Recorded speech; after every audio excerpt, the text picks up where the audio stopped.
এটা আমাদেরকে ফেমাস হওয়ার জন্য উদ্বুদ্ধ করে।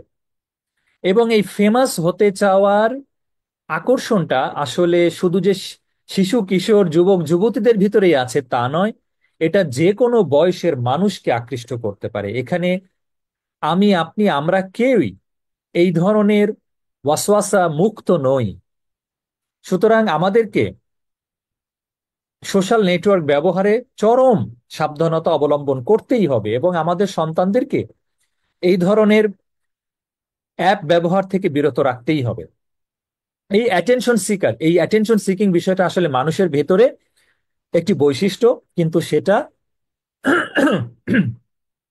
ক্ষমা করবেন, সেটা আমাদের সোশ্যাল অ্যাপগুলি এবং ব্যক্তিগত এই মোবাইল ডিভাইসগুলি আমাদের সেই ফেমাস হওয়ার আকাঙ্ক্ষাকে অনেক বাড়িয়ে দিয়েছে এবং পথকে অনেক সহজ করে দিয়েছে।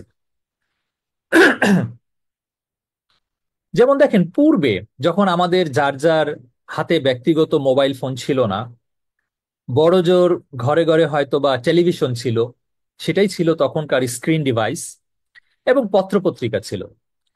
ওই সময় কিন্তু কোনো বিশেষ গুণ সম্পন্ন ব্যক্তিদের ব্যাপারে পত্রপত্রিকায় আসতো এবং টেলিভিশনে হয়তো বা কোনো প্রোগ্রামে তাদেরকে কোনো ম্যাগাজিন অনুষ্ঠানে তুলে ধরতো। এইভাবে সেই ব্যক্তিরা ফেমাস হতো এবং এটা অনেক মানুষেরই ভালো লাগতো। কিন্তু এখন যার যার নিজের মোবাইল ফোন হয়ে যাওয়ার কারণে এবং সেগুলোতে হাই হাই ডেফিনিশনের হাই রেজুলেশনের ক্যামেরা থাকার কারণে এখন আর কোনো মিডিয়ার অপেক্ষায় থাকতে হয় না ফেমাস হওয়ার জন্য। সুতরাং মানুষের ভিতরে যে ফেমাস হওয়ার আকাঙ্ক্ষা, এখন সে নিজেই এটাকে বাস্তবায়ন করতে পারে। কোনো পত্রপত্রিকার জন্য অপেক্ষা করতে হয় না, কোনো মিডিয়ার আলাদা করে কোনো মিডিয়া প্রতিষ্ঠানের জন্য অপেক্ষা করতে হয় না।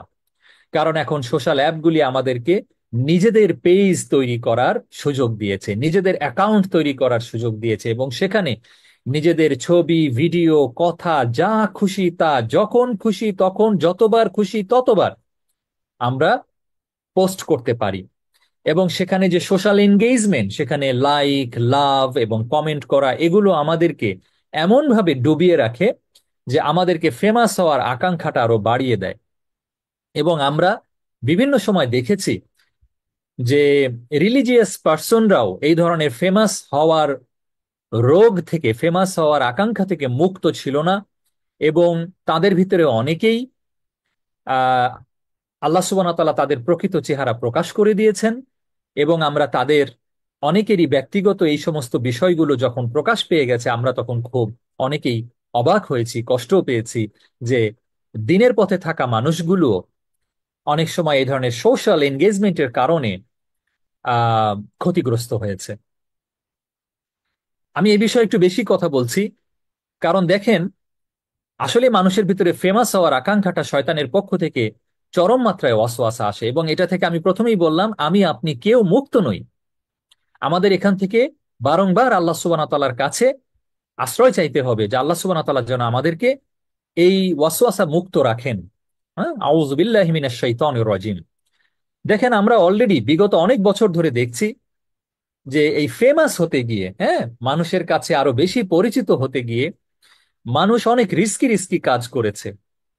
আমরা দেখেছি যে কোন রকম সেফটি মেজারমেন্ট ছাড়া দেয়াল বেয়ে বেয়ে ওঠা, বহুতল ভবনের ছাদের রেলিং এর উপর দিয়ে হাঁটা, এক ছাদ থেকে আরেক ছাদে লাফ দেওয়া, এগুলো এক ধরনের ফেমাস হওয়ার আকাঙ্ক্ষা থেকে করা এবং এই কাজগুলি করতে গিয়ে অনেকেই মারা গেছেন। নিছক এই কাজগুলি করতে গিয়ে অনেকেই মারা গেছেন। 50 তলা 100 তলা ছাদের উপরে গিয়ে একটা ছাদের ধার দিয়ে কেন আমাকে হাঁটতে হবে? অহেতুক একটা কাজ ছিল যেটা তার মৃত্যুর কারণ হলো। এগুলো হলো এক ধরনের রিস্কি কাজ।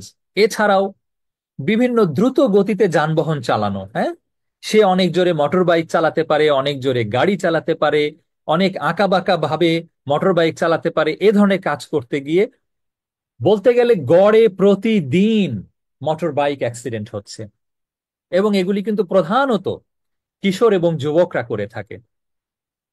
আপনারাও কম বেশি হয়তো এই ধরনের ভিডিও চোখে পড়েছে আপনাদের। আমাদের এই ধরনের এই যে ফেমাস হতে চাওয়ার উদ্দেশ্যেই কিন্তু এই ধরনের ভিডিওগুলো তৈরি করা। অ্যাডভেঞ্চার কাজকর্ম। হুম?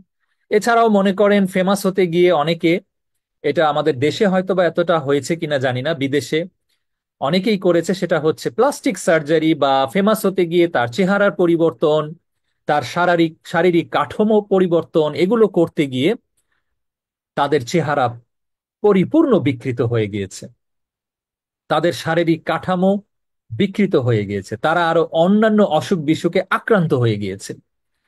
এবং দুঃখজনক হচ্ছে যে ফেমাস হওয়ার অংশটা যতটা না প্রচার পেয়েছে, সে যে ক্ষতিগ্রস্ত হয়েছে এটা কিন্তু এত প্রচার পায় নাই, যার কারণে আমরা কিন্তু সচেতন হওয়ার জন্য যে এই ভিডিওগুলো প্রয়োজন ছিল, যে যারা এই ফেমাস হতে গিয়ে এই কাজগুলি করেছে, করতে গিয়ে যে ক্ষতিগ্রস্ত হয়েছে, এই ধরনের প্রতিবেদন আসলে আমাদের তৈরি করে আরেকটু প্রচার করা দরকার।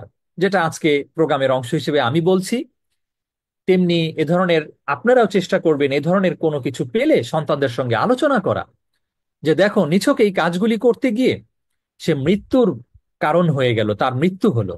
হ্যাঁ, আমাদের এগুলো ছোটবেলা থেকেই সন্তানদেরকে বোঝাতে পারতে হবে। সুতরাং এই ফেমাস হতে গিয়ে উল্টাপাল্টা আচরণ করা, উদ্ভট ধরনের খাদ্য গ্রহণ করা, নিজের ভেতরে আচরণগত পরিবর্তন আনা, পাগলামি করা, যেগুলো করলে ফেমাস হওয়া যায় খুব সহজে, এটা সত্য, এগুলি করলে অনলাইনে ফেমাস হওয়া যায়।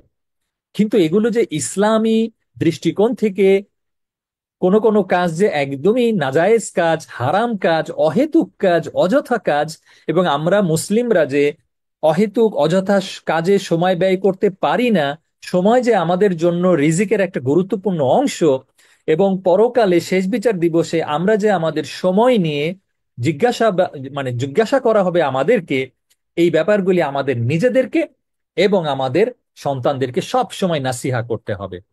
আমরা যেন এই ধরনের উদ্ভট কাজকর্মে নিয়োজিত না হই, এবং যারা এই ধরনের উদ্ভট কাজকর্ম করে সেই ধরনের কাজকর্মগুলি দেখতে গিয়েও যেন আমরা যথেষ্ট সময় ব্যয়